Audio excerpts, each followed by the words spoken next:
ফাতহুন শব্দের অর্থ কি বলেন? বিজয়। বিজয়, আরো জোরে বলেন, কি বলছি? বিজয়। এখানে মুফাসসির কেরাম বলছে বিজয় মানে মক্কা বিজয়, অধিকাংশ বলছে মক্কা বিজয়। আর কেউ কেউ বলেছেন শিরকের উপর ইসলামের বিজয়। টোটালটা যদি আমরা সামারাইজ করি, পারিবারিক বিজয়, সামাজিক বিজয়, রাষ্ট্রীয় বিজয়, ব্যবসায়িক বিজয়, কূটনৈতিক বিজয়, যুদ্ধের বিজয়, লেখাপড়ার মধ্যে বিজয়, প্রত্যেকটা অঙ্গনে মানুষের একটা বিজয় আছে না নাই?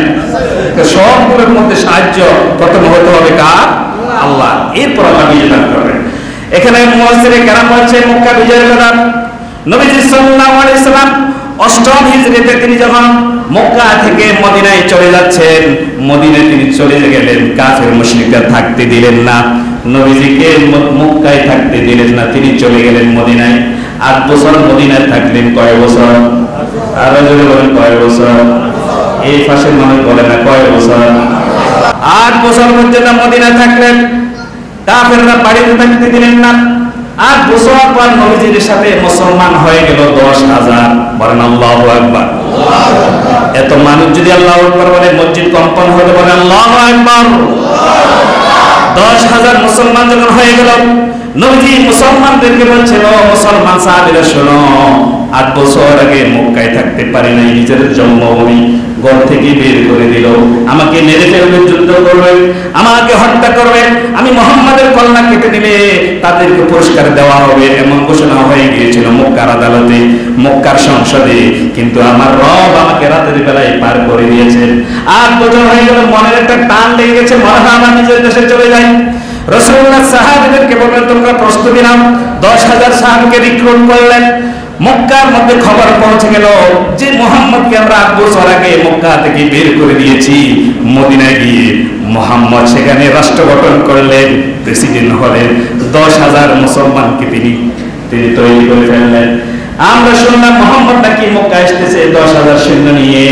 মক্কার মানুষের মনের মধ্যে ভয় ঢুকিয়ে দিলেন কে? আরো যারা বলেন কে?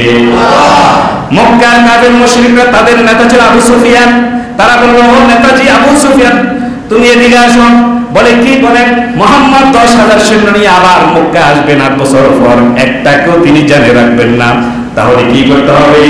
আবু সুফিয়ানকে বলছে, তুমি হচ্ছে আমাদের নেতা, তুমি যা যা বলেছো তা আমরা করেছি, মুহাম্মদকে অত্যাচার করতে বলেছো আমরা করেছি, তোমার নেতার কথা শুনি, তোমার মত নেতার কথা শুনি করেছি। এখন যদি এসে মুহাম্মদ 10,000 সাহাবী নিয়ে আমাদেরকে মেরে ফেলে, তাহলে তোমার জন্য মার খাবো, তাহলে আমি কি করব? তোমাকে কি করতে হবে? তুমি যাও, এগিয়ে যাও, মুহাম্মদের কাছে ক্ষমা চাও যে আমরা আর করবো না, তোমাকে যা অত্যাচার করলাম মাফ করে দাও। আবু সুফিয়ান তাদের কথা শুনে রওনা দিলেন, নবীজির কাছে ফরমান দিলেন, ও মুহাম্মদ আমাদেরকে মাফ করে দাও। নবীজি বলছেন, না, এত বড় অন্যায় কিভাবে তোমাদেরকে মাফ করে দেব? তোমরা তো অনেকগুলো চুক্তি ছিল ভঙ্গ করে ফেলেছ। আবু সুফিয়ান কোন ধরনের আর কোন পথ না পেয়ে বলে, মুহাম্মদ আমার পক্ষে তো সম্ভব না, তাহলে কি করবা? বলে, তুমি পড়িয়ে দাও লা ইলাহা ইল্লাল্লাহু মুহাম্মাদুর রাসূলুল্লাহ সাল্লাল্লাহু। তিনি কি হয়ে গেলেন? মুসলমান। বলেন আলহামদুলিল্লাহ। রাসূলুল্লাহ তখন মক্কার ভিতরে 10,000 সৈন্য নিয়ে ঢুকে গেলেন। মক্কার সমস্ত কাফের মুশরিকদের হাতে ছিল অস্ত্র। নবীজি 10,000 সৈন্য দেখে অস্ত্রটা তারা মাটির মধ্যে ফেলে দিয়ে আত্মসমর্পণ করলেন। বলেন আল্লাহু আকবার। অস্ত্র যখন তারা মাটির মধ্যে ফেলে দিলেন, আত্মসমর্পণ করলেন, নবীজি 10,000 সাহাবী নিয়ে তিনি মক্কায় ঢুকলেন। তিনি বলে দিলেন, সাহাবীরা শোনো, খবরদার, কোন মা বোনদের ইজ্জতের উপর আঘাত করবে না, বাড়িঘরের মধ্যে আঘাত করবে না, কোনো কিছুর মধ্যে আঘাত করবে না। এটা হচ্ছে শান্তি প্রিয় একটা অভিযান।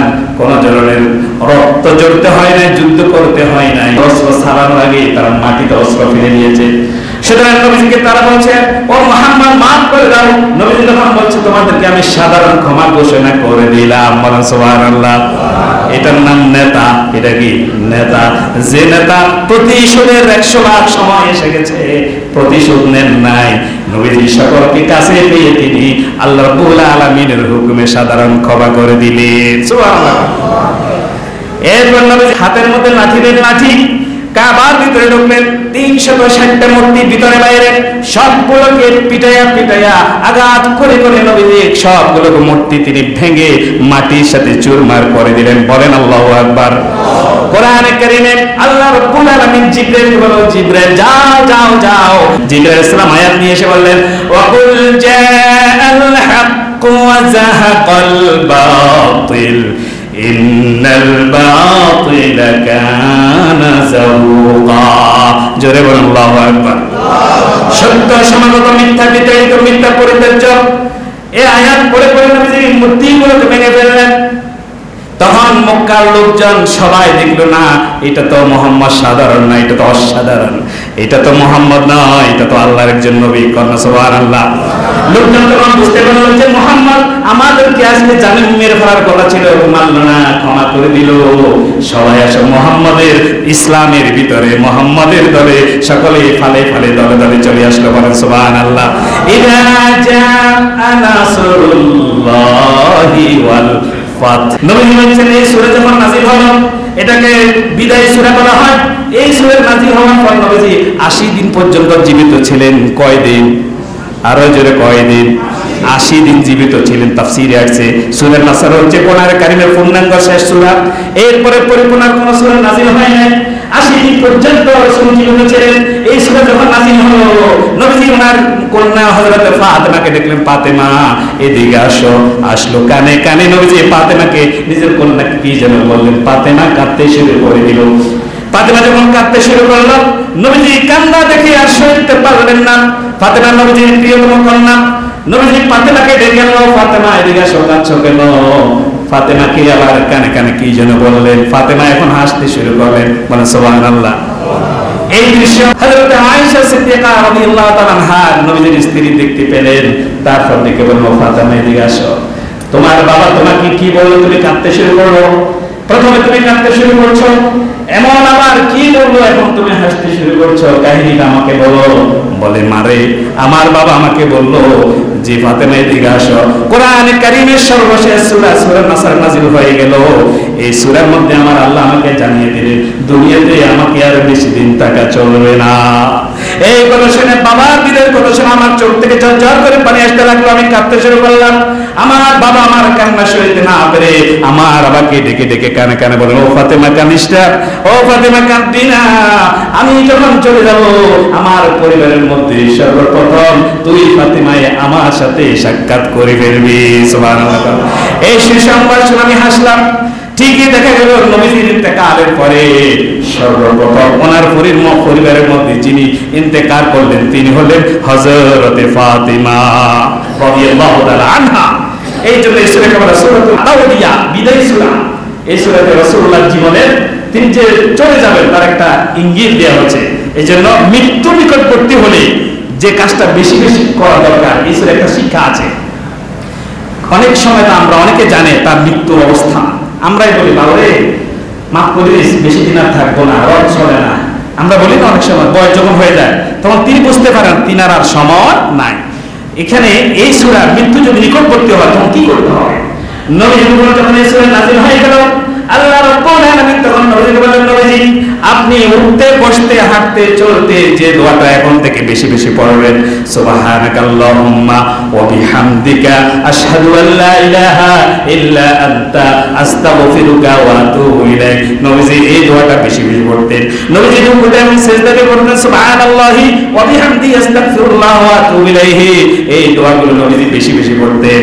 এই জন্য যার মরণের একটু খবর হয়ে যাবে, যে মনে করছেন আর মনে বেশি দিন বাঁচবো না, তখন নিজে নিজে আল্লাহর কাছে ক্ষমা চাইবেন, আল্লাহ তুমি মাফ করে দাও। ফাসাব্বিহ বিহামদি রাব্বিকা ওয়াস্তাগফির ইন্নাহু কানা তাওয়াবা। তওবা কবুল করেন কে? কেউ যেটা মাফ করে না সেটা মাফ করেন কে? কেউ যেটা দেয় না সেটা দেয় কে? আল্লাহ বলে, পৃথিবীর কেউ তোরে মাফ না করলেও আমি রব যদি তোকে মাফ করে দিই, পৃথিবীর কেউ মাফের দরকার নাই, সোজা আল্লাহর জান্নাতে যেতে পারবি। সুবহানাল্লাহ।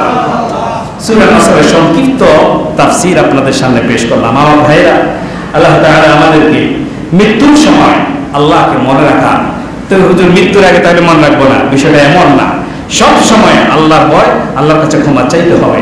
আল্লাহ তাবারক ওয়া তাআলা আমাদের সবাইকে মাফ করে দেন, বলেন আমিন। আমাদেরকে বিজয় দান করেন, বলেন আমিন। মুসলমানদেরকে আল্লাহ তাআলা বিশ্ব মানচিত্রে বিজয় মুকুট পরিয়ে দিন, বলেন আমিন। গাজ্জার মুসলমানদেরকে আল্লাহ তুমি বিজয় দান করো, ফিলিস্তিনকে তুমি স্বাধীন করে দাও, বলেন আমিন। আল্লাহ তাআলা আমাদের সবাইকে কবুল করুন। সুবহানাকাল্লাহুম্মা ওয়া বিহামদিকা আশহাদু আল্লা ইলাহা ইল্লা আনতা আস্তাগফিরুকা ওয়া আতুবু ইলাইক।